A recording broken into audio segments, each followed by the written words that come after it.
Bismillahirrahmanirrahim. Assalamualaikum warahmatullahi wabarakatuh.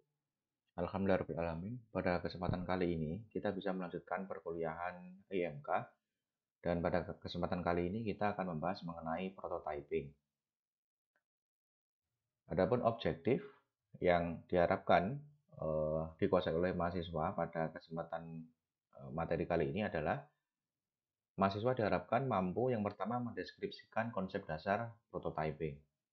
Terus kemudian menjelaskan metode yang ada dalam prototyping. Yaitu diantaranya ada metode non-komputer dan ada metode komputer. Kemudian menjelaskan terminologi dalam prototyping. Nah, sekarang kita akan masuk di bagian yang pertama, ini konsep dasar prototyping. Di sini nanti akan ada definisi dan seterusnya serta ya nanti hal-hal yang mendasar ya yang perlu Anda ketahui mengenai prototyping. Nah, dari definisinya terlebih dahulu, prototyping adalah suatu pendekatan dalam rekayasa perangkat lunak yang secara langsung mendemonstrasikan bagaimana perangkat lunak atau komponennya itu nantinya akan bekerja dalam lingkungannya sebelum dilakukan konstruksi atau pembuatan perangkat lunak yang sebenarnya, gitu ya. Jadi ini seperti prototyping, kalau dari terjemahannya ya prototype. Kira-kira nanti gambarannya bentuknya seperti apa sih?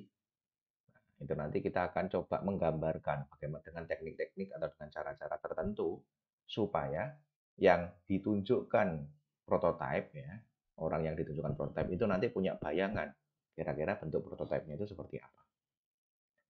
Oke. Nah, kurang lebih di sebelah kiri dan sebelah kanan ini bisa saja Anda sebut sebagai prototipe. Yang sebelah kiri walaupun cuma kertas, ini juga sebenarnya bentuk prototipe. Ya. Ya, apalagi yang di sebelah kanan, ya. Jadi sebenarnya di sini sama-sama menggambarkan nanti bentuk formnya, bentuk aplikasi ini seperti apa sih. Di tengahnya ada logo, terus kemudian ada menu-menu gitu ya di sebelah atas. Ada judul halamannya gitu ya. Sama antara yang kiri dan sebelah kanan. Tapi bedanya yang sebelah kiri ini prototyping, istilahnya adalah paper prototyping ya, prototyping dengan kertas. Yang sebelah kanan ini adalah ya prototyping mungkin menggunakan komputer, Mas. Kelihatannya di sini ya. Jadi membutuhkan tools-tools yang memanfaatkan software-software komputer. Nah, ini juga ada contoh selanjutnya. Ya, di sini ditulis memang pakai tangan, tapi di sini sudah lebih detail lagi dengan yang di atas. Kita lihat di sini ada ya seperti option ya. Dari tanggal ketika di klik ada segitiga seperti ini nanti akan muncul date picker gitu ya. Kemudian ada alamat kirimnya ini eh, bisa lebih dari satu baris. Nah, itu di sini terlihat lebih detail. Ini masih paper prototyping. Nah, kalau mau dibuat eh, komputer, ya prototyping menggunakan komputer itu ya bisa menggunakan tools-tools atau alat-alat yang membantu seperti ini. Nah, ini kurang lebih gambarannya prototyping ya. Jadi kita desain dulu, kita gambar dulu kira-kira nanti bentuk aplikasinya itu seperti apa supaya si pengguna itu punya bayangan ya. Dan dari prototyping ini bisa nanti berlanjut ke diskusi ya. Kira-kira nanti ada menu misalkan menurut customer atau menurut stakeholder gitu ya. Ada ini menu yang belum ditampilkan misalkan. Saya pengen menambahkan kolom apa itu nanti dari prototype ini itu bisa ditambahkan, bisa diambil catatan-catatan gitu ya untuk ditambahkan. Nah, ya, tahapan prototype sendiri ini sebenarnya merupakan salah satu cara ya pengembangan perangkat lunak. Yang pertama adalah identifikasi kebutuhan, kemudian membuat prototype, jadi diidentifikasi kebutuhan itu kira-kira nanti software yang seperti apa sih yang mau dibangun. Ya, wawancara awal atau dari mungkin ya kuesioner, ngisi kuesioner seperti apa aplikasi yang dibutuhkan gitu ya. Bisa fokus group discussion, bisa brainstorming, itu nanti bisa mengeluarkan identifikasi kebutuhan. Terus kemudian yang fase kedua ini membuat prototipe. Kita coba coret-coret ataupun bisa juga pakai komputer besoknya atau beberapa hari lagi saya akan bawa prototipenya gitu ya. Kemudian setelah dibawa itu kan ada diskusi. Nah, kita nanti menguji prototipe gitu ya. Jadi diidentifikasi, pengembang dan pemakai bertemu, pemakai menjelaskan kebutuhan sistem, kemudian membuat prototipe, pengembang mulai membuat prototipe. Nah, menguji ini pemakai menguji prototipe dan memberikan saran dan kritik. Ya, jadi pemakai atau customer itu melihat prototipenya, terus kemudian kira-kira dia pengennya saran atau kritiknya seperti apa, ditambahkan apa atau dikurangi apa gitu ya. Kemudian dari saran tersebut ini pengembang memperbaiki prototipe. Ya, jadi dimodifikasi, dirubah sesuai dengan masukan dari customer. Nah, di sini ada proses eh, kembali ya ke langkah sebelumnya, karena di sini menguji dan memperbaiki ini prosesnya bisa berulang kali. Nanti kalau misalkan sudah diperbaiki, mungkin si pengguna masih yang di sebelumnya itu tidak teringat kira-kira apa yang ingin mau dia tambahkan. Ya sudah dibuatkan saja lagi gitu ya. Dibuatkan versi yang perbaikannya lagi. Nah, ini jadi bisa kembali ke fase yang sebelumnya gitu ya. Jadi setelah prototipenya jadi, setelah perbaikan ya nanti diuji lagi gitu ya. Kemudian yang terakhir adalah mengembangkan versi produksi. Ya, pengembang merampungkan sistem atau ya mulai mengerjakan sistem sesuai dengan masukan-masukan yang sudah disetujui oleh si customer. Nah, terus kemudian ada di sini prototyping model. Ya, jadi menurut penggunaan itu prototyping ya itu bisa digolongkan menjadi reusable dan throwaway. Reusable itu prototype yang satu prototype itu nanti dipakai berulang-ulang dan semakin ada peningkatan gitu ya. Kalau throwaway prototyping itu satu kali dipakai ya sudah nggak bisa dipakai lagi. Prototipenya nggak bisa dipakai untuk mungkin project yang lain, mungkin project itu sendiri gitu ya. Satu kali buat ya sudah itu prototipenya uh, tidak bisa dipakai lagi. Kemudian menurut level, ya ini levelnya yang diprototipekan itu adalah input outputnya. Jadi masukannya apa, keluarannya apa. Jadi kita sudut pandangnya dalam membuat prototype itu adalah memodelkan input outputnya. Yang kedua adalah memodelkan pemrosesannya ya atau ya processing. Kemudian memodelkan ya sistemnya gitu ya. Nah, ini semakin ke input output ini semakin prototipe semakin dangkal ya. Jadi kalau input outputnya kan cuma inputnya apa, outputnya apa. Nah, semakin ke sistem ini semakin kompleks. Nah, dan konsep dasar di sini ini eh, hanya beberapa ya, beberapa dari sebenarnya masih banyak konsep-konsep dasar prototipe yang Anda bisa dapatkan dari berbagai macam sumber gitu ya. Nah, ini ada tadi penjelasan dari tadi throwaway prototyping dan reusable prototyping. Kalau throwaway prototyping, pengalaman yang diperoleh dari pembuatan prototipe digunakan untuk membuat produk final. Kemudian produk tersebut dibuang atau tidak dipakai lagi. Nah, jadi kalau prototipe yang modelnya satu prototipe itu nggak bisa dipakai untuk di tempat yang lain, atau bahkan di tempat yang satu jenis tapi ya hal yang mirip-mirip tapi masih satu jenis gitu ya. Tapi dia nggak bisa dipakai gitu ya. Itu berarti throw away. Satu kali buat ya sudah. Dia hanya prototype untuk produk itu saja gitu ya. Nah, kalau yang reusable ini prototipe tidak dibuang tapi digunakan untuk iterasi desain berikutnya. Jadi di sini kita misalkan sudah buat prototipe tentang produk atau software gitu ya. Nah, nanti ketika dirilis, prototipenya tersebut akan masih dipakai terus supaya nanti berkembangnya itu berasal dari prototipe itu gitu ya. berasal dari prototipe itu. Nah, jadi di sini produk evolusi dari versi awal menjadi produk final atau produk akhir. Kemudian ada lagi dimensi ya mengenai konsep-konsep dasar-dasar prototyping. Dimensi prototype. Prototype ini ada sudut pandang atau dimensi ya berdasarkan penyajiannya.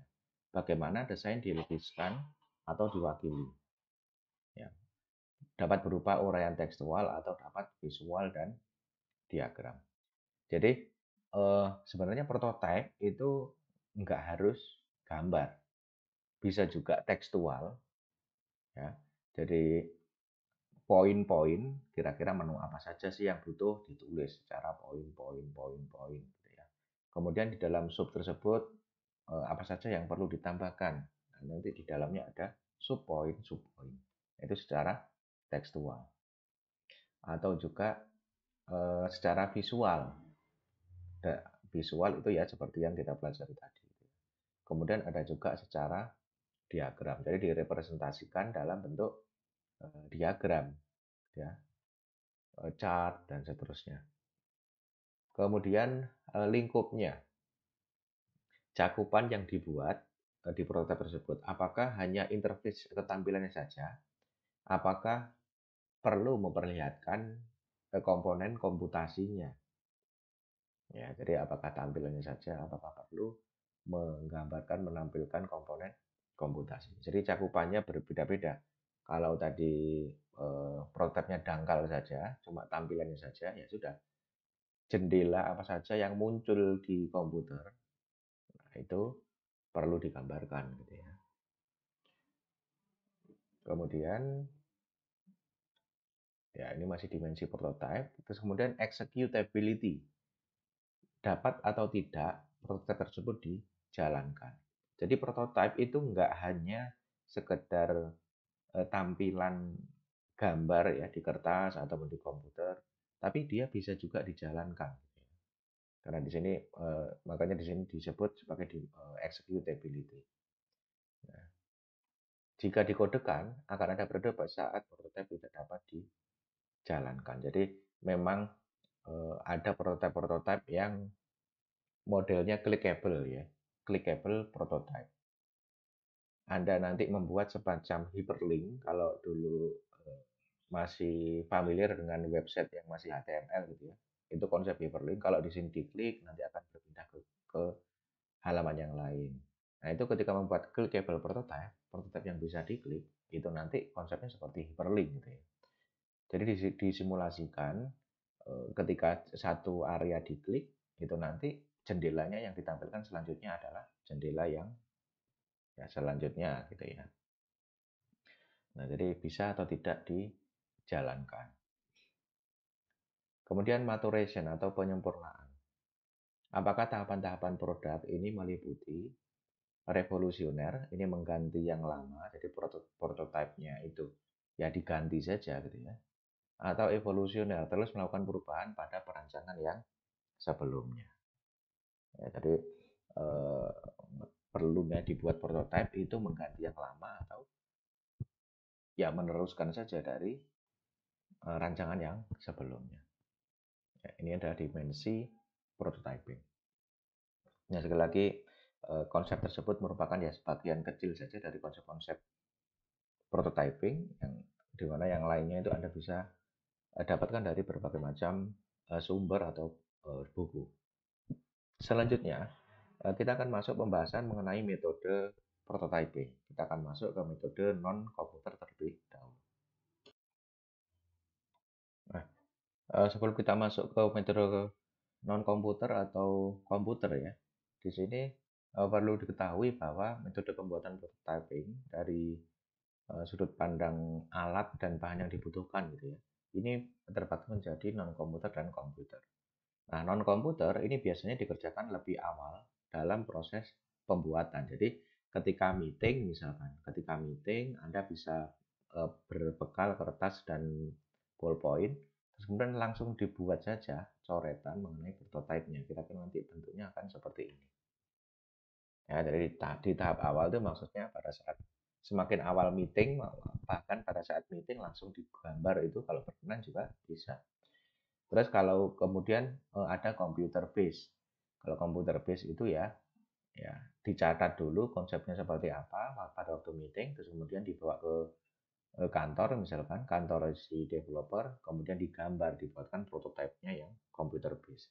Ini biasanya dikerjakan kemudian gitu ya. Nah, kita sekarang kan masuk yang non komputer terlebih dahulu. Di sini saya akan menunjukkan jenis-jenisnya pada metode non komputer ya. Prototyping non komputer itu apa? Yang pertama adalah sketsa atau bisa juga disebut mock-up. Nah, mock-up ini adalah gambaran di kertas yang menggambarkan interface. Jadi dicoret menggunakan penggaris, pensil, ballpoint gitu ya, yang menggambarkan jendela jendela software gitu ya. Kemudian keuntungannya baik untuk mengungkapkan pendapat dengan cepat, bisa mendapat umpan balik dari user sesegera mungkin. Jadi kelebihannya ini pada waktu diskusi ya, dengan stakeholder atau dengan dari misalkan dari instansi dan developer, dia bisa langsung coret-coret ya, jadi lebih cepat. Kelemahannya tidak terlalu baik untuk menggambarkan alur dan rinciannya. Jadi di sini memang baik untuk menggambarkan satu jendela, tapi untuk menggambarkan alur itu susah. Nggak seperti clickable prototype yang metode komputer. Kalau clickable kan bisa lebih dibayangkan oleh si pengguna. Kalau paper itu tidak terlalu baik. Nah, contoh ini contoh-contoh di slide ini nanti saya akan tuliskan di deskripsi. Ya, jadi nanti bisa dicek di deskripsi untuk contoh-contoh yang saya berikan. Nah, ya kalau contohnya di slide ini ya seperti ini gitu ya. Jadi Anda memodelkan atau menggambarkan kira-kira jendelanya nanti mau dibuat seperti apa. Gitu ya. Nah, kertas ini kalau menggambarkan proses kan susah. Ini mana kira-kira yang mau ditekan. Gitu ya. Nah, kecuali nanti Anda pakai Wizard of Oz misalkan yang di belakang nanti juga ada contohnya. Kemudian selanjutnya jenis kedua ini adalah sketsa dan mockup. Jenis kedua adalah storyboard. Ya, storyboard ini adalah simulasi catatan dari kemampuan dan tampilan sistem. Ya, storyboard ini nggak hanya di software engineering saja, malah bahkan datangnya dari luar ya. Jadi dia menggunakan diagram atau gambar, jadi semacam komik gitu ya. Kira-kira urutan langkah-langkah utama dari sistem itu apa saja. Nah, contoh storyboard example UX solution to solve COVID crisis ini bisa dilihat di deskripsi. Tapi di sini saya tampilkan gambarnya, kira-kira misalkan storyboard itu adalah di sini ada customer, formatnya tentu saja nggak bagus seperti ini ya. Formatnya yang penting bisa dipahami oleh pengguna, oleh si customer. Gitu ya. Jadi di sini misalkan ada tampilan, ya, jadi ada judul menunya, opsinya, kemudian ada tombolnya. Di sini ada penjelasannya. Jadi customer choose flavor. Kemudian customer page ada opsi seperti ini gambarnya. Kemudian ya, dispatcher fulfill order. Terus kemudian ice cream is delivered. Ini adalah eh, aplikasi ya untuk memesan es krim. Ya, ini adalah storyboard. Ini lebih banyak sebenarnya digunakan ya, lebih familiar digunakan untuk film ya. Jadi storyboard film itu biasanya pakai ya seperti ini. Supaya aktornya nanti paham, oh kira-kira situasinya seperti ini gitu ya. Kalau ya alternatif lain dari ya cuma baca teks skenario saja gitu ya. Kemudian yang ketiga itu skenario. Skenario ini hipotesis atau imajinasi penggunaan. Biasanya menyertakan beberapa orang, lingkungan, dan situasi. Kemudian yang ketiga adalah menyediakan konteks operasi. Jadi skenario ini menggambarkan aplikasi tersebut konteks operasinya itu seperti apa. Gitu ya. Ya, terkadang dalam format naratif juga dapat berupa sketsa atau video. Tapi kalau di era sekarang, orang menunjukkan skenario itu sangat umum kalau menggunakan video. Kalau naratif itu ya di radio gitu ya, di radio, narasi. Nah, contohnya ini saya tunjukkan ada iklan Oke Google Voice Assistant edisi Indonesia. Itu nanti judulnya kalau mau di search langsung ketemu judul persis seperti ini ya. Dan juga iklan Traveloka edisi dikejar penjahat. Nanti linknya juga akan saya tampilkan di deskripsi. Jadi skenario ini ya seperti beberapa orang atau beberapa lingkungan atau situasi yang dimana tujuannya adalah menunjukkan konteks dari ya penggunaan Google Voice Assistant itu seperti apa, bisa untuk apa saja sih, gitu. Terus kemudian penggunaan Traveloka, edisi dikejar penjahat ini ya imajinasi penggunaannya, gitu. Bahwa menunjukkan Traveloka ini walaupun sedang terburu-buru itu pesannya cepat sekali, gitu ya. Jadi menunjukkan itu skenario. Nah, kemudian di sini metode prototyping komputer, menggunakan komputer ini hanya ya saya tampilkan satu saja gitu ya. Pokoknya semua hal yang pakai komputer itu ya berarti metode komputer. Kelebihannya dia mampu menirukan lebih banyak kemampuan sistem. Pada umumnya hanya baru beberapa aspek atau fitur saja. Kemudian dapat berpusat pada lebih banyak detail. Lebih banyak detail itu bisa ketika diklik itu nanti bisa langsung ganti ke jendela yang lainnya gitu prototipenya ya.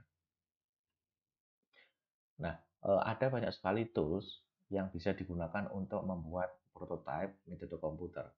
Itu nanti ada, Anda bisa lihat ya videonya dengan judul ini, dan linknya nanti akan juga ada di description.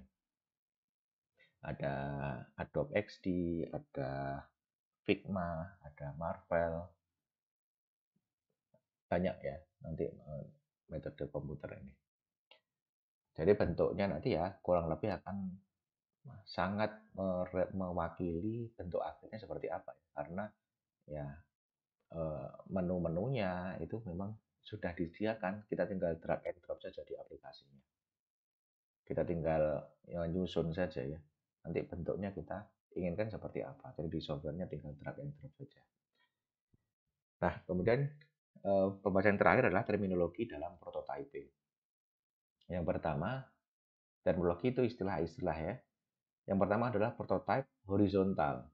Prototype horizontal, ya kalau horizontal itu kan ya mendatar gitu ya, bentuknya kan mendatar. Sangat luas, mengerjakan atau menunjukkan sebagian besar interface tapi tidak.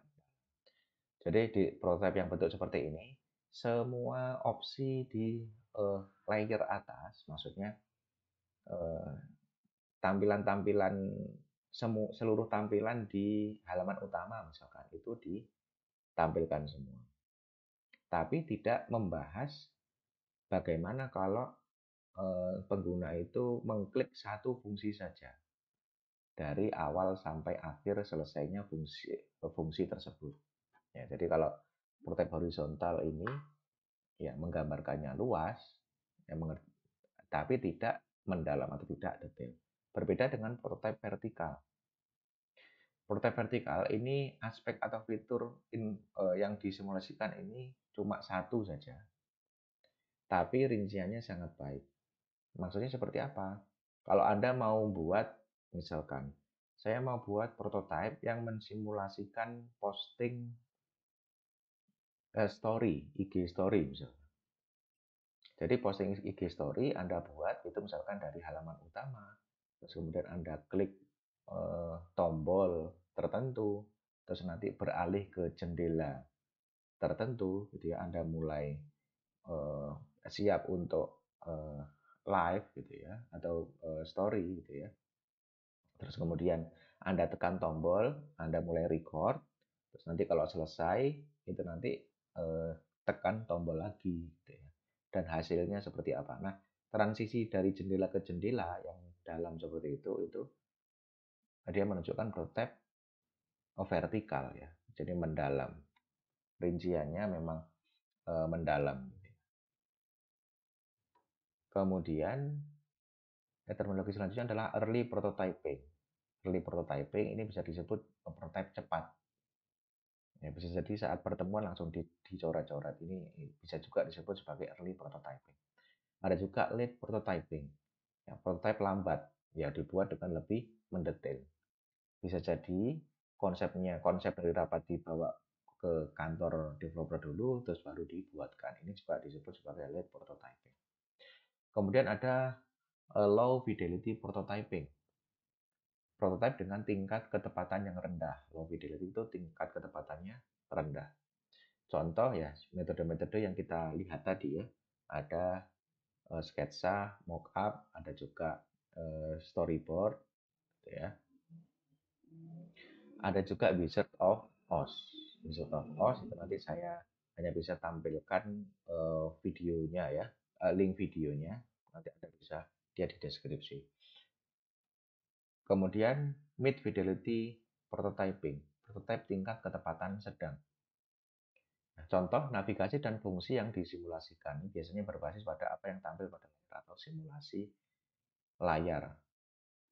Ya. Contohnya ini bisa pakai pensil app, bisa pakai balsamic mockup. Di sini gambarnya masih sederhana, tapi Anda nggak menggambar pakai kertas. Ya, jadi nanti kalau Anda pengen penasaran di YouTube gitu ya, tutorial atau pensil app tutorial atau balsamic mockup tutorial. Itu nanti Anda memang disediakan menu-menu menu-menu yang tinggal drag and drop ya, button, label, form form gitu ya. Itu Anda tinggal drag and drop saja, tapi bentuknya masih garis-garis seperti Anda menggambar di kertas. Jadi belum terlalu detail gitu ya. Nah, ini adalah contoh Wizard of Oz. Judulnya juga sama. Jadi sebenarnya Wizard of Oz ini dia sebenarnya mock up saja, tapi dia simulasikan seolah-olah pengguna itu melakukan klik gitu ya, melakukan klik pada kertas mockup tersebut. Dan nanti Anda bisa lihat ya, salah satu cara untuk uh, apa low fidelity prototyping. Kemudian selanjutnya adalah high fidelity prototyping, prototype dengan tingkat ketepatan yang tinggi. Ya, prototype seperti sistem akhir menggunakan tools yang bisa menyerupai desain produk akhir. Jadi kalau semakin ke high fidelity prototyping itu nanti bisa ya semakin terbayang kira-kira bentuknya itu seperti apa. Ya, si customer itu semakin terbayang. Tools yang umum digunakan ini ada InVision, ada Figma, ada XD, ada Figma lagi ya, ada Marvel, ada Axure. Ya, macam-macam nanti Anda bisa cari tutorialnya. Dan ada versi free-nya. Ya, nanti kalau mau latihan yang versi free, itu nanti ya bisa pakai tools-tools tersebut. Nah, kemudian di sini yang terakhir, di sini ada pemetaan ya antara low fidelity prototyping, medium fidelity dan high fidelity prototyping. Nah, semakin early ini biasanya semakin low fidelity. Gitu ya. Di sini bentuknya apa? Ada sketch, ada mockup, ada skenario, ada storyboard. Terus kemudian semakin ke high fidelity, ya, di medium fidelity ini seperti slideshow, terus kemudian seperti prototype menggunakan aplikasi pensil atau mockup atau balsamic mockup tadi ya yang bisa diklik sebenarnya tapi pakai aplikasi ya, buatnya sebenarnya pakai aplikasi tapi bentuknya masih sangat sederhana. Terus yang terakhir ini simulation. Simulation ini bentuknya yang semakin mendekati oleh akhir. Nah, ini disebut juga late prototyping ya, semakin ke high fidelity. Nah, ya, sebagai review, kita melalui pertemuan ini, ya mahasiswa diharapkan mampu yang pertama mendeskripsikan konsep dasar prototyping, yang kedua menjelaskan metode prototyping, metode non-komputer dan komputer, diantaranya yang kita sebutkan tadi gitu ya. Kemudian menjelaskan terminologi dalam prototyping.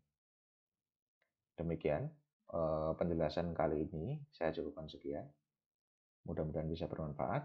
Saya akhiri. Assalamualaikum warahmatullahi wabarakatuh.